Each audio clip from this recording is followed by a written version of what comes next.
Hello student, welcome to my YouTube channel AMSP education. I am Ashok. आज हम पढ़ेंगे NCERT class 4 EVS की book का चैप्टर बसवा का खेत।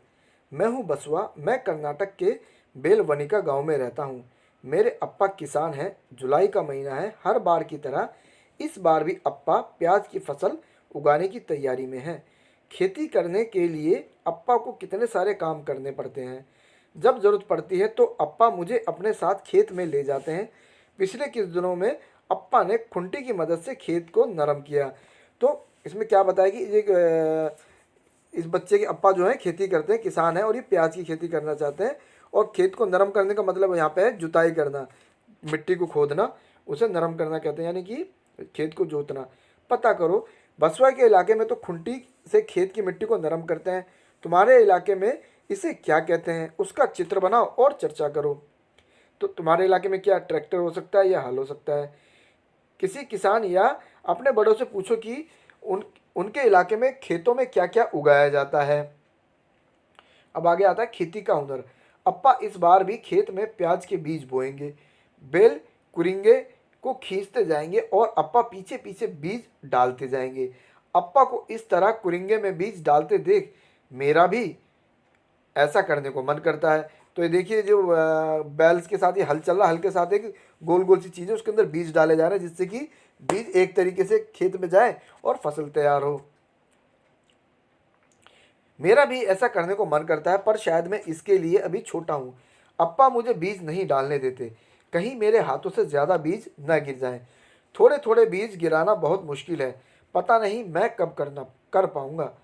जानवर के अलावा और किसी तरीके से खेत को जोता जा सकता है। जोतने का मतलब है खेत की मिट्टी को ढीला किया जाता है।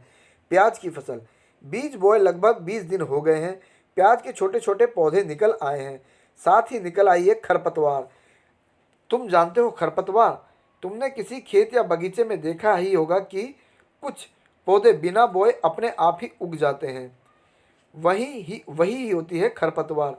अप्पा कहते हैं कि इसे निकालना बहुत ज़रूरी है, नहीं तो सारा खाद पानी खरपतवार ही ले लेंगी और प्याज की फसल कम हो जाएगी। मैं भी खरपतवार निकालने में अम्मा और काका की मदद करूँगा।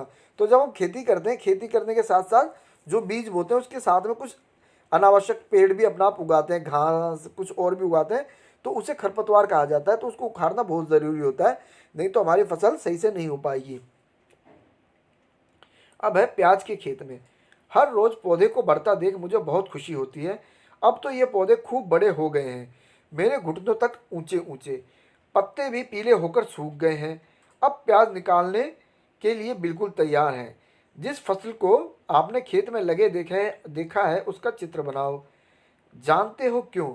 अब प्याज के तैयार पौधों को निकालना है। प्याज की फसल में यह काम सबसे अधिक ज़रूरी है। अप्पा, अम्मा, काका, छोटी माँ और मैं सभी जुटकर ये काम करेंगे। समय से प्याज नहीं निकाले तो सारे प्याज ज़मीन के नीचे ही सड़ जाएंगे, फिर तो सारी मेहनत बेकार हो जाएगी। मतलब जो फसल होती है उसको टाइम से फिर निकालना भी होता, नहीं तो सारी फसल बर्बाद हो सकती है। क्या तुम भी बसवा की तरह किसी काम में अपने घर के बड़ों की मदद करते हो? किस काम में करते हो बताओ। वह काम करना तुम्हें कैसा लगता है? प्याज की फसल के बारे में दिखाया गया यहाँ पे। और देखो, अरे वाह, इस बार तो बहुत मोटे मोटे प्याज निकले हैं। घर में सभी बहुत खुश हैं। अम्मा और छोटी माँ ने इल्गे की मदद से प्याज को पौधों से अलग कर दिया है। हाथों को इल्गे पर ध्यान से चलाना होता है, नहीं तो हाथ कटने का डर रहता है। अप्पा और काका ने मिलकर प्याज को बड़ी बड़ी बोरियों में भी बांध दिया है। अब अप्पा इन्हें मंडी में बेचने के लिए ट्रक में लेकर जाएंगे। प्रश्नों के उत्तर कापी में लिखो। बसवा कुछ दिन तक स्कूल क्यों नहीं जा सका? क्या तुम्हारे घर के आसपास कोई खेत है? वहाँ क्या क्या उगाया जाता है? बसवा के अप्पा मंडी में प्याज बेचने के लिए ट्रक में जाते हैं। सोचो, जिन जगहों पर पक्की सड़क नहीं होती वहाँ फल सब्जियों को कैसे ले जाया जाता होगा। कौन कौन सी गाड़ियों में फल और सब्जियां ले जाई जाती हैं। किसी एक गाड़ी का चित्र कॉपी में बनाओ। तो यहाँ पे आप बैलगाड़ी बना सकते हो, घोड़ा गाड़ी बना सकते हो। पता करो और लिखो। यहाँ कुछ ऐसे औजारों के चित्र बने हैं जिनके नाम इस पाठ में आए हैं, इनके नाम पर लिखो।